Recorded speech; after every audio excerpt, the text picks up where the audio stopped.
Hello बच्चों, आज हम लोग बात करते हैं NCERT class 10 exercise 3.3 chapter 3 pair of linear equation in two variable. उन सवालों को देखेंगे जो आपके एनसीईआरटी क्वेश्चन में दिए हुए हैं। पहला जो सवाल यहां पर कह रहा है वो कह रहा है कि solve the following pair of linear equation by it's substitution method. किस मेथड से? सब्स्टिट्यूशन की मदद से हमें ये सारे पेयर ऑफ लीनियर इक्वेशन को सॉल्व करना है। तो कैसे करेंगे, एक एक करके देखते हैं। सपोज करो पहले हम लोग इसको देख लेते हैं, ये कैसे करेंगे। इस क्वेश्चन को कह रहा है कि दो इक्वेशन है, तो जो इक्वेशन दी गई उसे आप क्या सपोज कर लो, फर्स्ट और सेकंड सपोज कर लिया, पहला काम।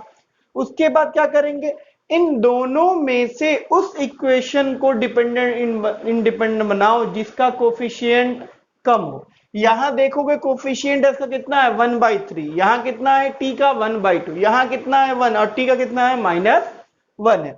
तो किसको बनाएंगे, फ्रॉम इक्वेशन फर्स्ट से अगर बात करें तो फ्रॉम इक्वेशन फर्स्ट अगर हम s की वैल्यू निकालते हैं तो क्या बन जाएगा, 3 + t बन जाएगा। क्लियर हो रही है बात? इसको मैंने a सपोज कर लिया।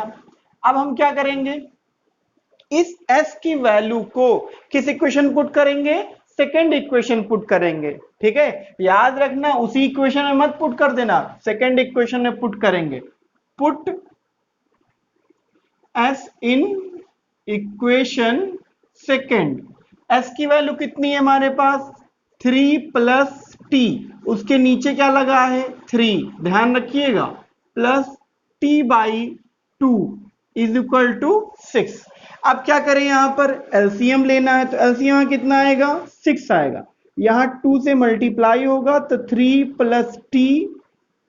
t, यहां देखिए कितना जाएगा, यहां 2 है, चाहिए हमें यहां 6, इट मींस क्या, यहां चाहिए हमें 6, इसके बाद 3 से मल्टीप्लाई होगा तो कितना जाएगा 3t = 6। अब मल्टीप्लाई कर लो, 3 2 6, फिर 2t + 3t अपॉन इस 6 को इधर मल्टीप्लाई करेंगे कितना हो जाएगा 36, 3 और 2 5t, ये 6 उधर चला जाए कितना हो जाएगा 30, और 5 30/5, इट मींस t = 6। t की वैल्यू कितनी आ गई 6। अब क्या करेंगे, इस t की वैल्यू को किसमें पुट करो, इस a में पुट करो। Put in equation a, s = 3 + 6, तो s = 9। तो हमारे पास वैल्यू कितनी आ गई, x की वैल्यू 9 आ गई, t की वैल्यू आ गई 6।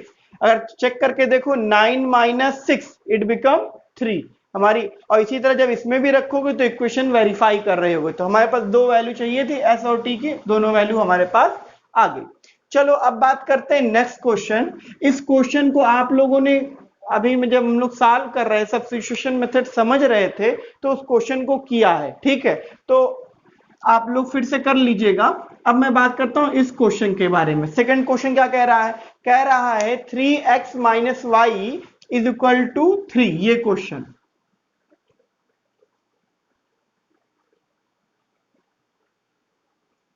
Three X minus Y equal to 3, 9x - 3y = 9। This is your equation first, this is your second. Clear है बात? अब क्या करें, एक को डिपेंडेंट इंडिपेंडेंट बना। देखो किसको डिपेंडेंट बनाओ, इक्वेशन फर्स्ट में से को डिपेंडेंट बनाओ, क्योंकि y का कोफिशिएंट कितना है -1 है, तो यहां से हम इसका डिपेंडेंट y की वैल्यू निकाल सकते हैं in the term of x, और फिर उस y की वैल्यू इस इक्वेशन में पुट कर सकते हैं ना। लेकिन अब देखो, मैंने आपको शुरुआत में ही बोला कि जब भी कभी लीनियर पेयर इक्वेशन आए तो सबसे पहला काम क्या करोगे, चेक करोगे कि उसके सॉल्यूशन एग्जिस्ट कर रहे हैं कि नहीं। और सॉल्यूशन कैसा एग्जिस्ट करना चाहिए, यूनिक सॉल्यूशन एग्जिस्ट करना चाहिए और एक ही सॉल्यूशन आना चाहिए, तभी हम इस x और y की वैल्यू वहां पर निकाल पाएंगे, अदरवाइज नहीं निकाल पाए। चाहे इनफाइनाइट मिले चाहे नो सॉल्यूशन मिले, उस केस में हमें नहीं निकाल पाएंगे। तो चेक कर लो पहले, रैंडमली मैंने क्या कहा था, हमेशा दिमाग में रखा करो 3/3, दिमाग में चलाओ 3/3 = क्या नाम है -1/-3, तो काटो कितना जाएगा 1/3, यहाँ कितना जाएगा 1/3, ये दोनों तो इक्वल आ गया।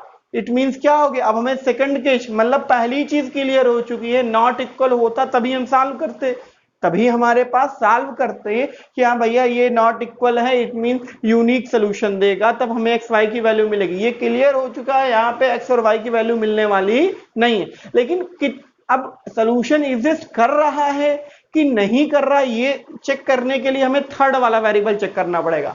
थर्ड यहाँ कितना है इसका कांस्टेंट, इसकी वैल्यू हो जाएगी -3 और इसकी हो जाएगी -9, तो कटा कितना जाएगा 1/3, यानी क्या हो गया सारी चीज a1/a2 b1/b2 c1/c2 सब आपस में इक्वल। इट मींस क्या है यहाँ पर मेनी सोल्यूशन है, क्या है मेनी सोल्यूशन। तो यहाँ पे अब हमें लिखना पड़ेगा, क्या लिखना पड़ेगा देखते हैं। अगर यहां से कंपेयर करें a1/a2 की वैल्यू कितनी है 3/9, इट बिकम 1/3, ठीक है। इसी तरह से b1/b2 की अगर वैल्यू निकालो कितनी है -1/-3, कैंसिल आउट करेंगे तो 1/3। c1/c2 की वैल्यू -3/-9, 1/3। तो यहां से ये निकल के आया कि a1/a2 equal to b1/b2 equal to c1/c2, सब किसके इक्वल है 1/3 के इक्वल है, हेंस मेनी सोल्यूशन। ठीक है, क्या लिखेंगे हेंस मेनी सोल्यूशन। तो हमारा यहाँ पे एक्स वाई की वैल्यू हमारे पास मिलेगी ही नहीं मिले। इसी तरह से अगर हम बात करें किस क्वेश्चन की बात करें, क्वेश्चन नंबर 3 की बात करें, इसमें कैसे करेंगे देख लेते हैं।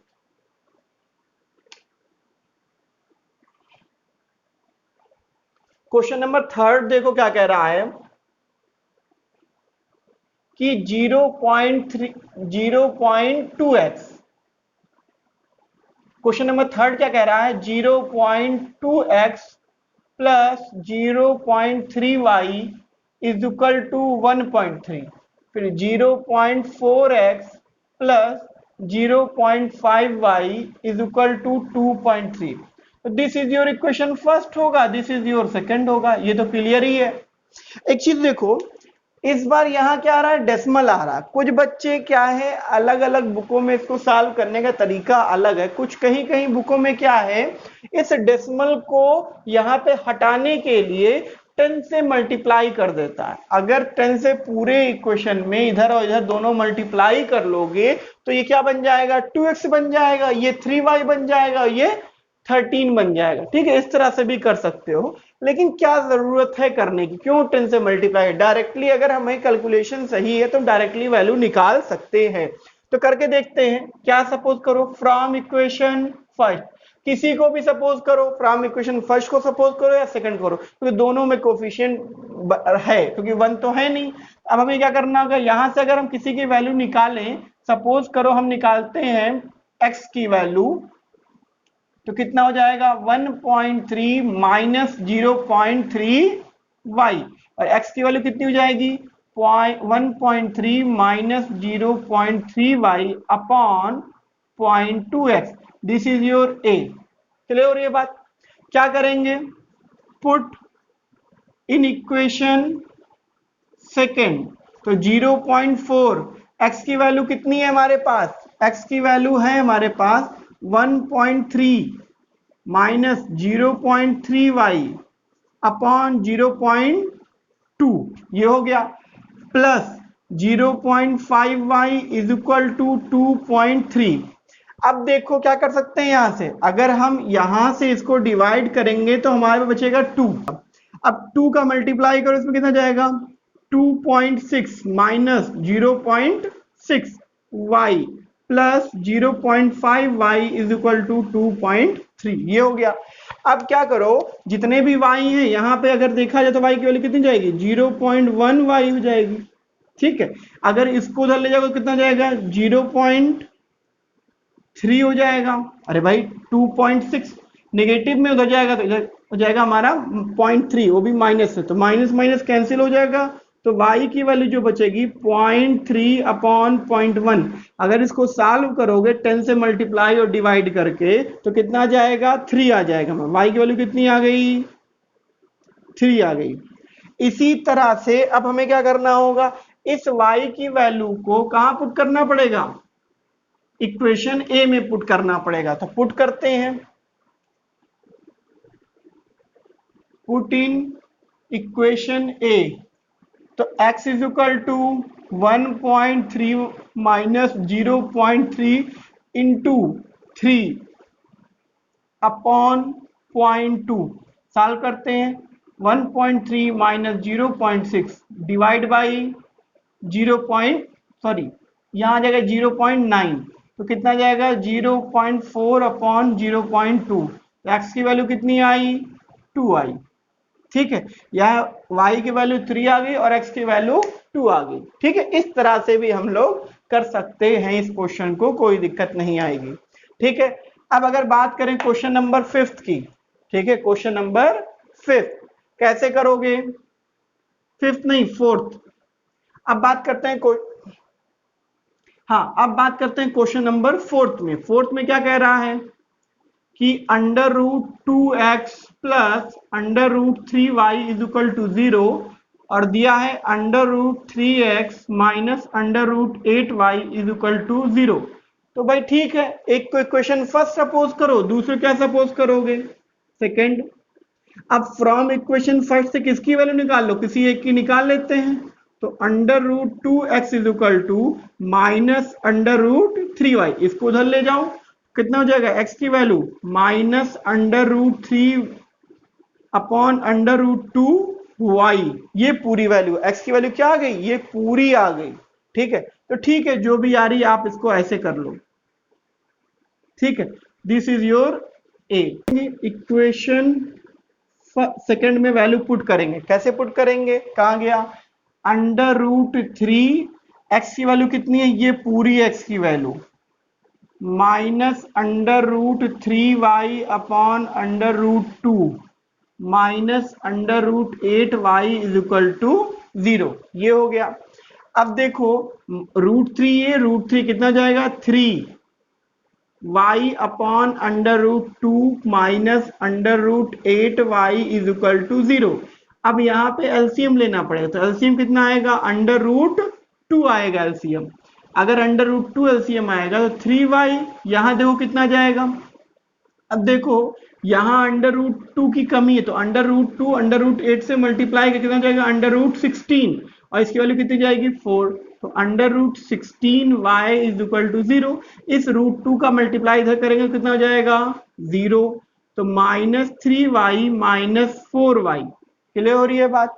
ठीक है, अब इसमें देखें तो कितना जाएगा, इससे जोड़ेंगे कितना 7y minus 7y is equal to 0। तो y is equal to 0 upon minus 7, तो y इज इक्वल टू कितना जाएगा 0 आ गया। y की वैल्यू क्या आ गई, 0 आ गई। अब अगर इस y की वैल्यू किसमें पुट करें, पुट इन इक्वेशन ए में, इस वाले में पुट करो, तो x की वैल्यू में क्या जाएगी, अगर y की वैल्यू पूरी 0 है तो इसकी भी वैल्यू क्या जाएगी 0 ही आ जाएगी रखने पर। ठीक है, आई होप अब आप लोग को ये समझ में आया होगा। इसी तरह से आप लोग क्वेश्चन नंबर 5 को करके कमेंट बॉक्स में शेयर करेंगे। ठीक है, चलिए नेक्स्ट बात करते हैं अब क्वेश्चन नंबर 2 के बारे में। क्वेश्चन नंबर 2 क्या कह रहा है कि सॉल्व द लीनियर इक्वेशन। ठीक है, लीनियर इक्वेशन सॉल्व करेंगे, क्या मिलेगा, x और y की वैल्यू मिलेगी। Then find the value of m, किसकी वैल्यू पूछ रहा है, m की वैल्यू पूछ रहा है, फॉर विच, अगर ये इक्वेशन हमें दी गई है y is equal to mx plus 3 दी गई है, तो m की वैल्यू निकालने के लिए कह रहा है। तो ठीक है, देखो ये तो चीज बात की बात है, लेकिन अगर इन दोनों को सॉल्व करें तो हमें क्या मिलेगा, x और y की वैल्यू मिलेगी। अगर x y की वैल्यू मिलेगी तो यहाँ पे दोनों पुट कर देंगे, तो m हमारा जो अननोन होगा वो निकल कर चला आएगा। तो ठीक है, सिंपल सा करते हैं, इसको क्या करेंगे, इन दोनों इक्वेशन को सॉल्व करते हैं। तो हमारे पास है 2x plus 3y is equal to 11, this is your equation first. इसी तरह से 2x minus 4y is equal to minus 24, this is your second equation. अब क्या करें, किसी एक को डिपेंडेंट इंडिपेंडेंट बनाते हैं। सपोज कर लेते हैं फ्रॉम इक्वेशन फर्स्ट से 2x प्लस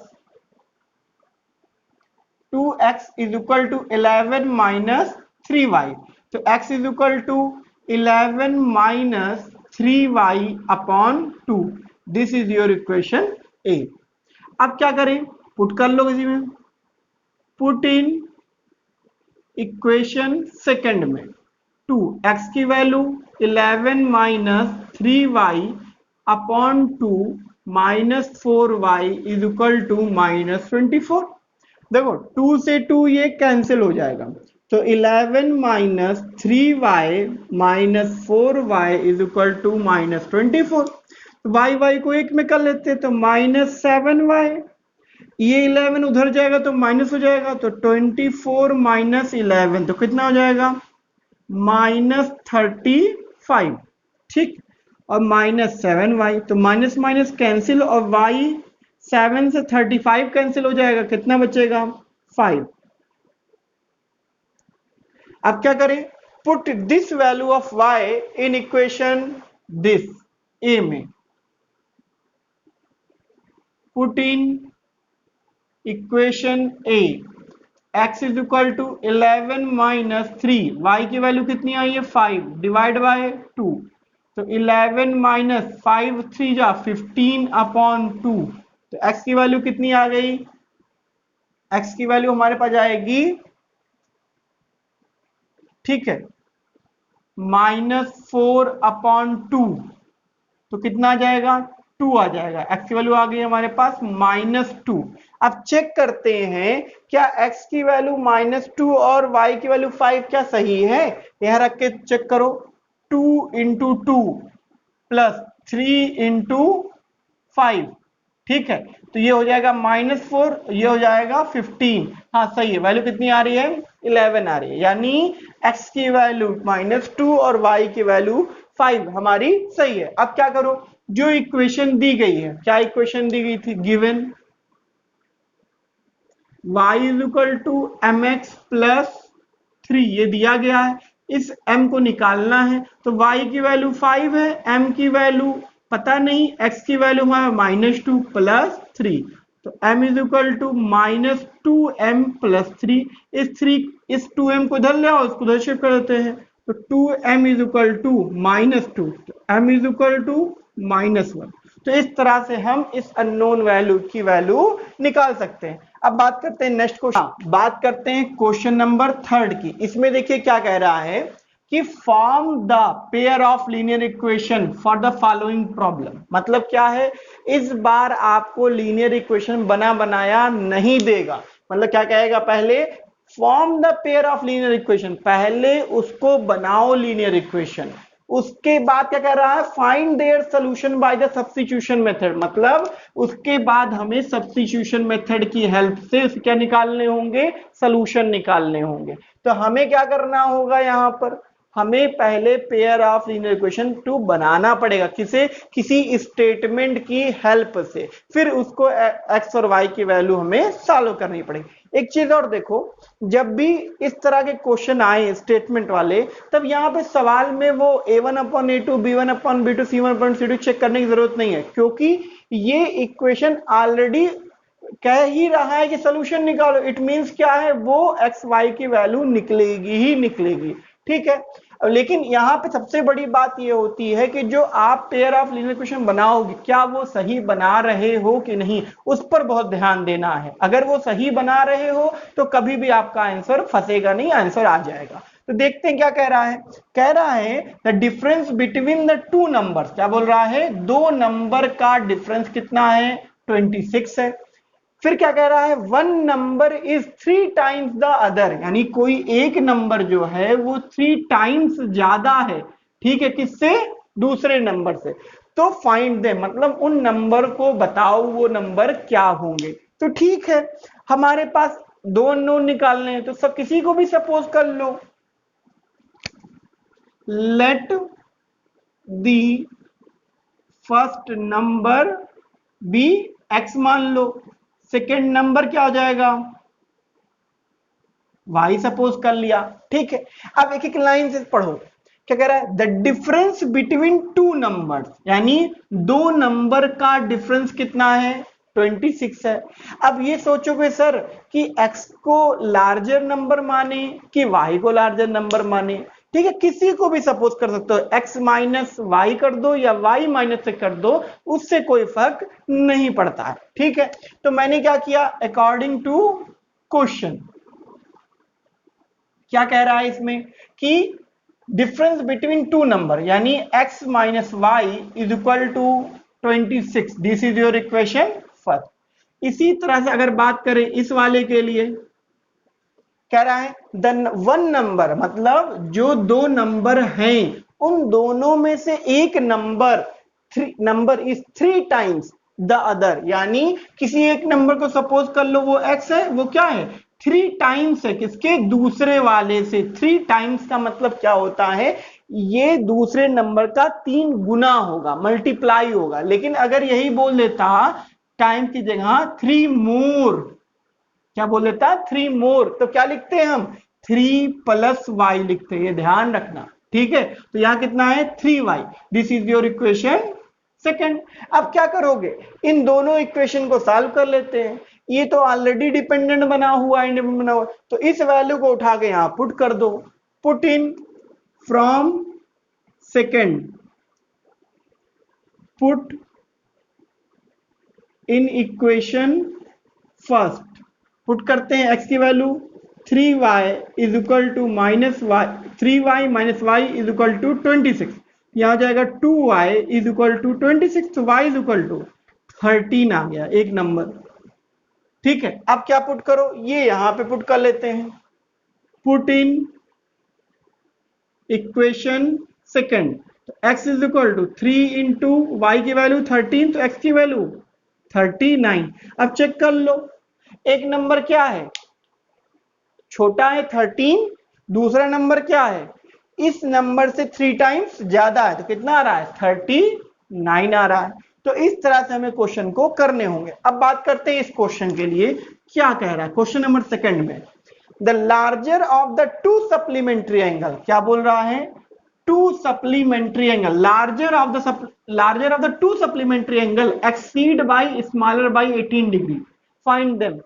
अब यहां तो अब देखा जाए तो हमें दो इक्वेशन मिलनी चाहिए ना, लेकिन मिलने से पहले हमें टू सप्लीमेंट्री एंगल सपोज करना होगा, और इसने मेंशन किया है लार्जर, तो किसी एक को लार्जर मान लो, किसी एक को स्मॉलर मान लेते हैं।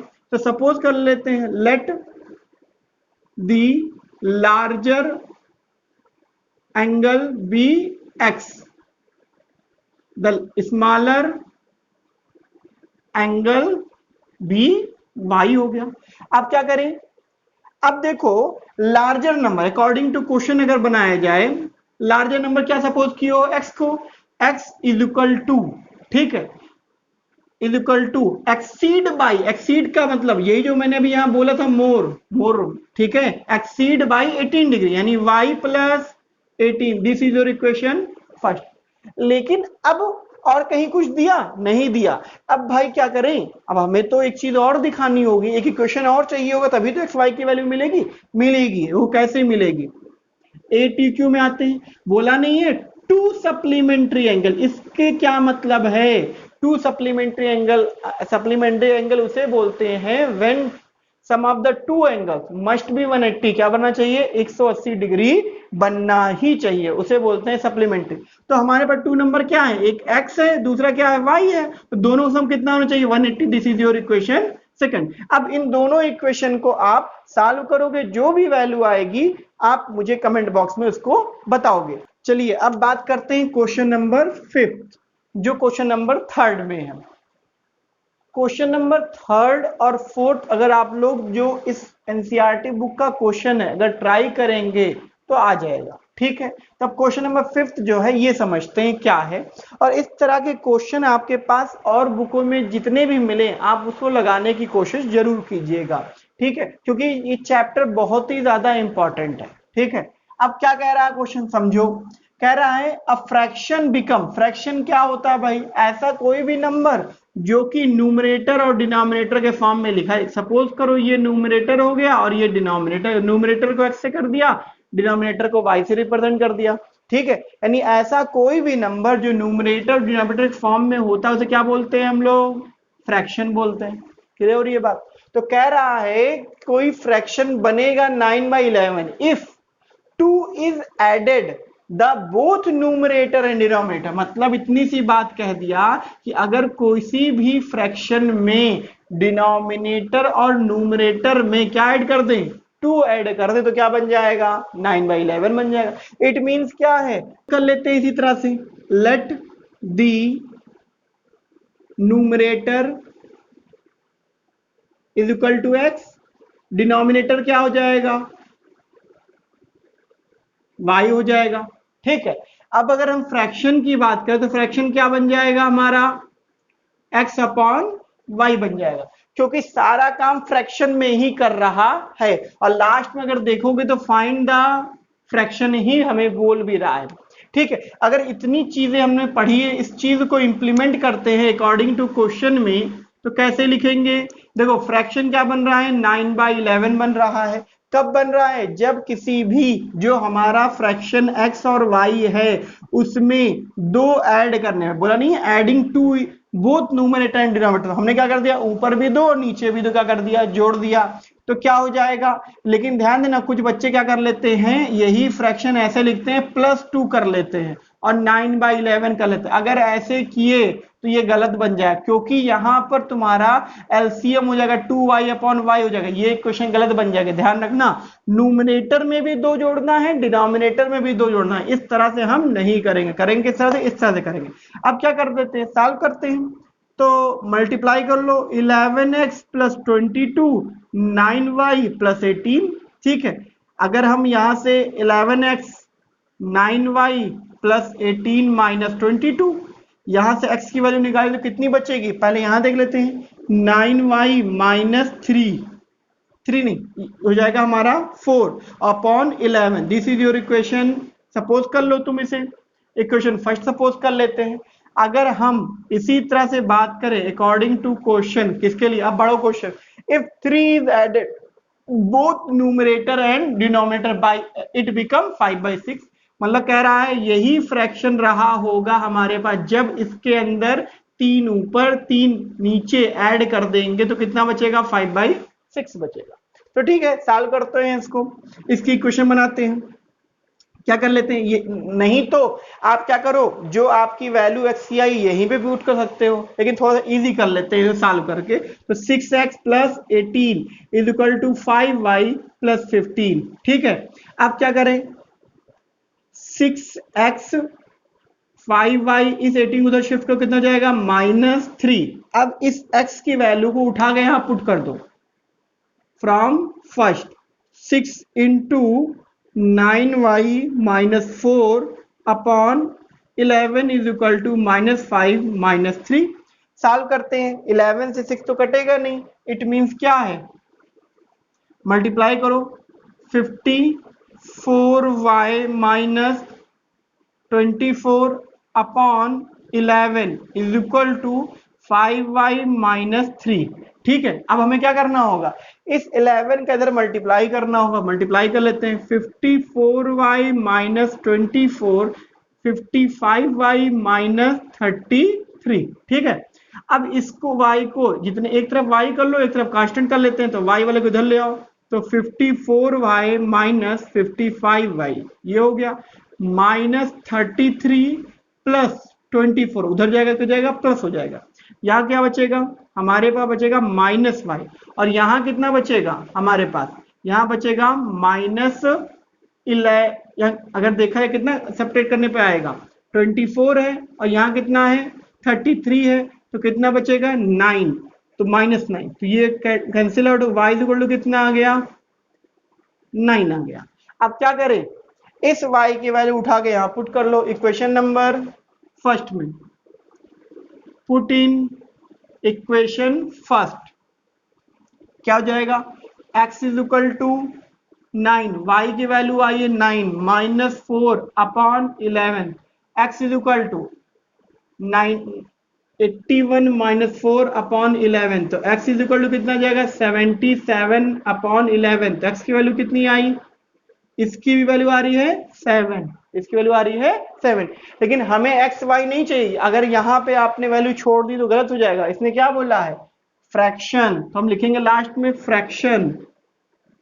ये जो फ्रैक्शन था हमारा, x की वैल्यू कितनी है 9 और x की वैल्यू है 7 और y की वैल्यू है 9, तो कितना आ गया 7/9 आ गया।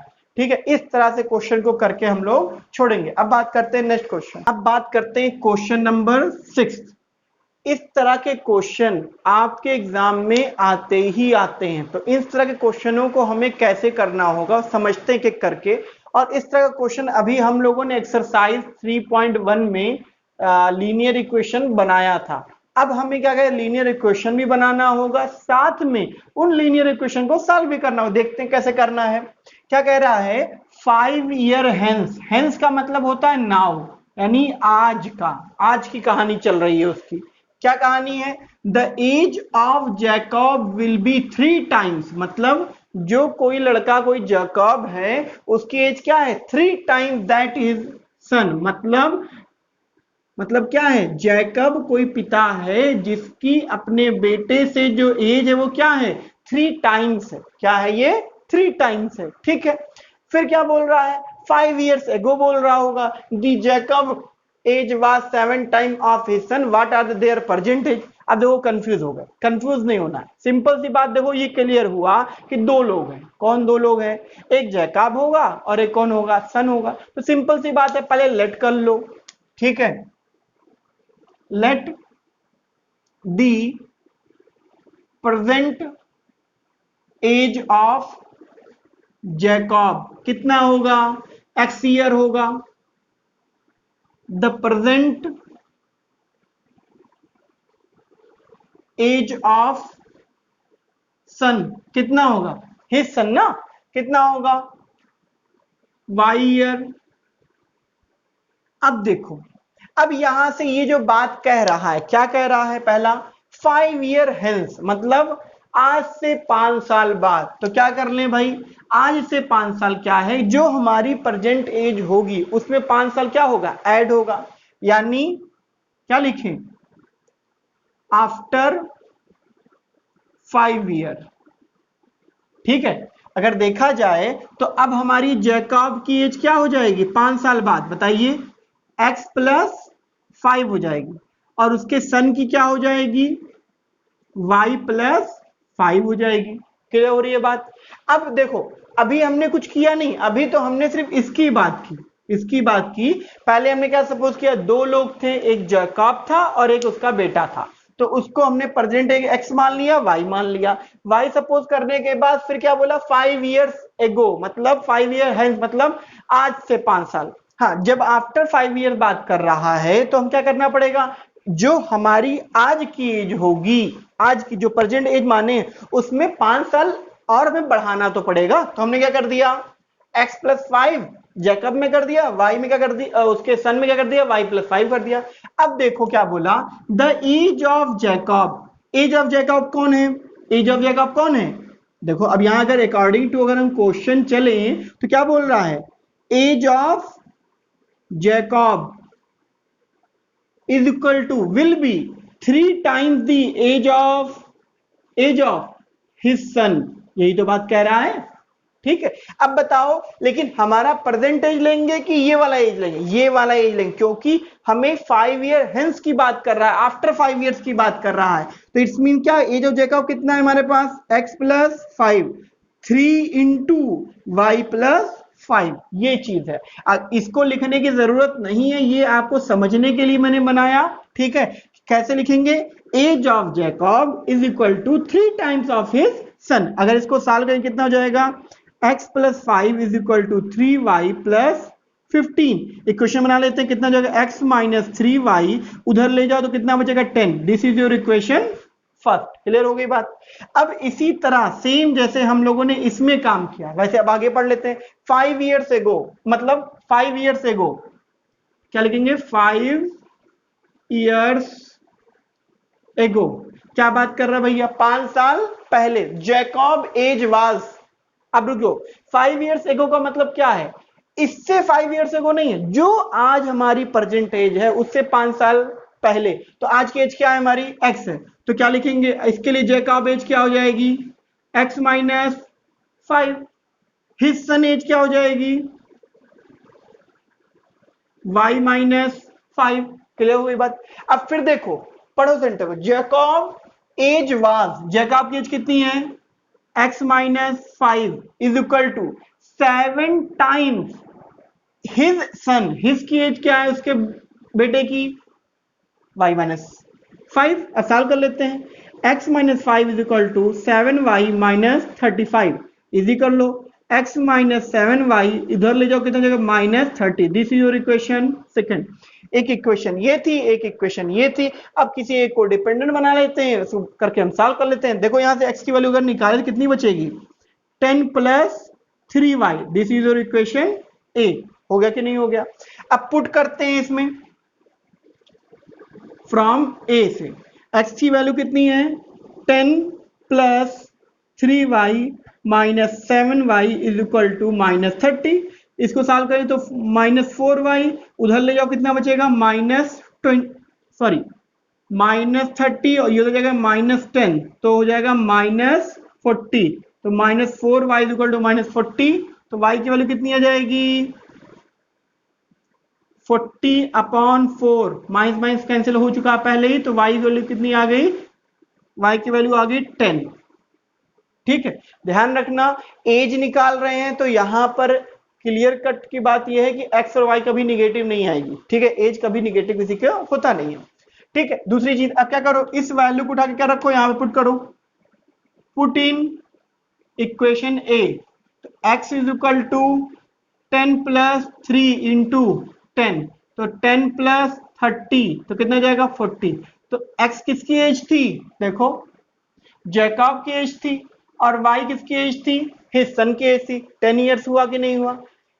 ठीक है, इस तरह से हम क्वेश्चन को सॉल्व करेंगे। अगर आप इस तरह से जितने भी एज के क्वेश्चन आ जाएं या फ्रैक्शन के क्वेश्चन आए, अगर स्टेप बाय स्टेप समझ समझ के करोगे तो कभी कोई गलती नहीं आएगी। तो ठीक है, आप लोग अदर बुक के भी क्वेश्चन लगाइएगा और इस क्वेश्चन को तो लगाएंगे ही लगाएंगे।